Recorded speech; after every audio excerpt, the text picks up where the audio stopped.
Yo, guys, welcome back to my channel, and this is the episode 3 of unboxing of Diecast Cars Season 2, so play the intro.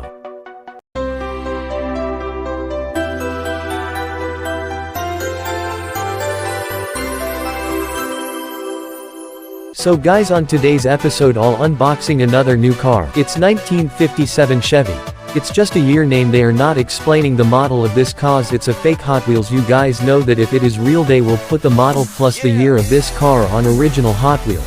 So let's open this pack and let's see the details of this car. This fake Hot Wheels car has number for what? I don't know. And guys, I got the number 6 car out of 10 of this fake Hot Wheels of HW Flame series.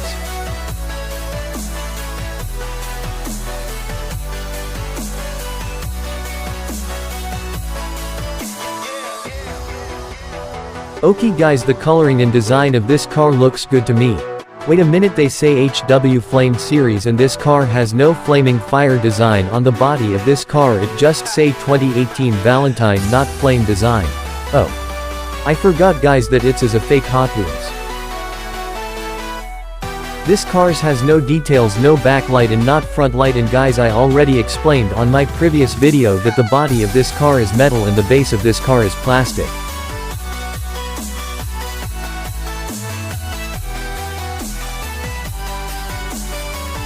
And guys, there's something wrong in the back tire of this car. What the heck guys, I got the factory reject diecast cars, just look the back side of this car. I need to fix this because I can open this because it's a screw base car, but in real Hot Wheels car, you guys need to buy battery power drill to open the base of the car, but this fake Hot Wheels I can open with my screwdriver. Well guys, once again I got scammed by this toy shop owner. They say that it's original Hot Wheels car, not fake Chinese made cheap Hot Wheels car. So let's check this car that it will able to move or not. Okay, it somehow moved, but I need to repair this car. Well guys, this the end of episode 3 of unboxing and reviews of Diecast Cars Season 2, and this is the final Diecast cars of this month. So see you on next month with brand new Diecast cars, I mean fake Hot Wheels cars. But please, if you guys like this video, please don't forget to like and subscribe my channel. So sayonara to all.